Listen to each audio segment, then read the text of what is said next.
يسعد اوقاتكم واهلا وسهلا فيكم بفيديو جديد على قناتي. ان شاء الله كل عام وانتم بخير ورمضان مبارك على الجميع يا رب. اليوم وصفتنا هي خلية النحل، اكلة ظريفة وخفيفة. هلا رح احكي لكم شوي عن المقادير. هلا انا عاملة هون كيلو طحين، كيلو كامل. فيكم انتم اذا بدكم نص كيلو طحين تقللوا، فيكم تكتروا تزودوا الكمية. الكيلو عندي انا طلع 5 كاسات من كاستي، تمام، 5 كاسات. وعندي كاستين مي بدي اياهم بحرارة الغرفة، ما بدي اياهم لا سخنين كتير ولا باردين. وعندي نص كاسة زيت، زيت نباتي. وعندي معلقة ملح صغيرة، ومعلقتين سكر، ومعلقتين خميرة. الحليب بدي معلقتين مقوبعين او فيكم 3 ممسوحين. هلا اول اشي بدنا نخلط معلقتين السكر مع معلقتين الخميرة، وبنحط كمان الملح، وبدنا ندوبهم مع كاستين مي دافيين.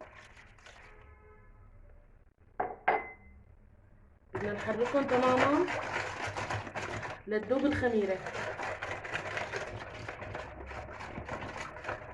نحن وعم نحرك بدنا ننزل بس كاستين طحين بس.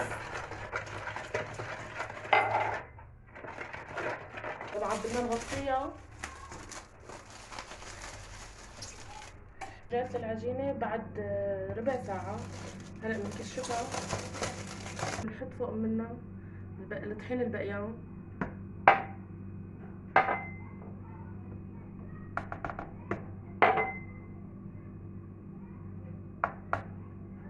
وبنحط معهم الحليب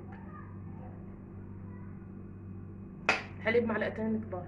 هلا بس نخلطهم منيح، نعجنهم، بعدين بنحط الزيت اخر شي.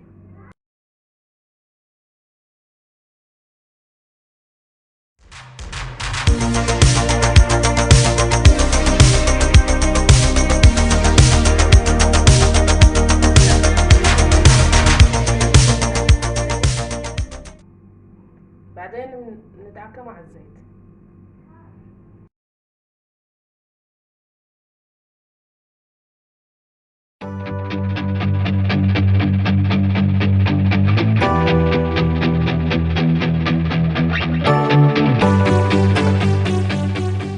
نتركها ترتاح لمدة ساعتين وبعدين بنشتغل فيها. الساعتين ابدا ابدا ابدا ما بدكم تقربوا عليها. شايفين العجينة؟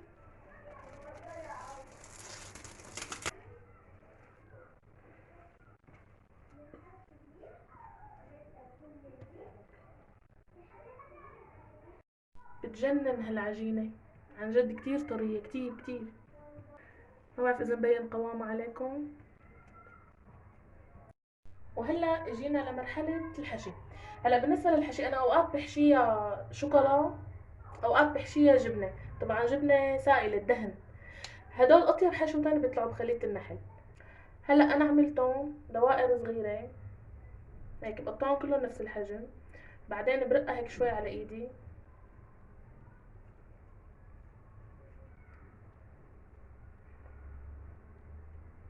وبعدين بحط بقلبي منها الكمية اللي بدي اياها. بعدين بنحاول نسكر الاطراف بحيث ما ينزل اي شي، يطلع اي جبنة منها لانه بينزعلنا منظرها.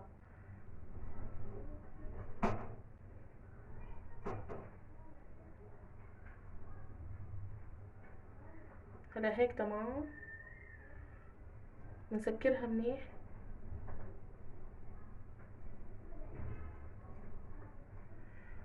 هلا بنصفها جنبها، نخلي شوية فراغ بين الوحدة والوحدة، مشان لانه هي لسه هلا بدي ريحها قبل ما اشويها، بتفرد شوي كمان، وعشوي بتفرد لازم نترك هيك مسافة صغيرة بيناتهم بس، هيك مو اكتر من هيك.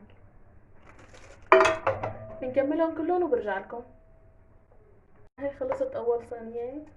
هيك لازم يكون منظرها، شايفين فراغات بيناتهم بس مو انه فراغات كتير هيك.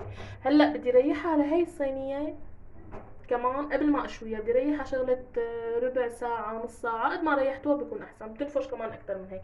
هلا شايفين الكمية اللي زادت عندي؟ لسه بتعمل لي صينية تانية، عشان تعرفوا انتو كمية الكيلو بتعمل صينيتين من هالقياس. هلا رح ريح العجينة وبعدين رح اقلكن شو رح اعمل فيها. بعد ما ريحت العجينة شوي بقلب الصينية، شوفوا كيف تضاعف حجمها، طلع معنا صينيتين قد بعض. هلا اخذت بيضة، فصلت البياض عن الصفار، انا البياض ما بدي استخدم بس الصفار. هلا بدي ادهن الوش تبع الصينية.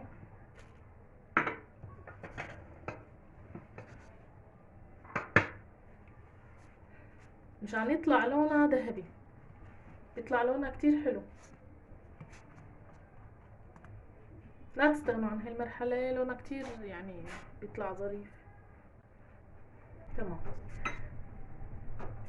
وهلا بنرش حبة البركة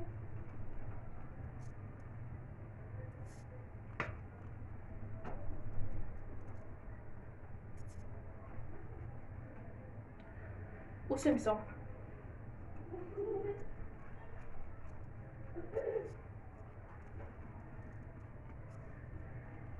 وهي الشكل النهائي لخلية النحل. اعطوني رأيكم.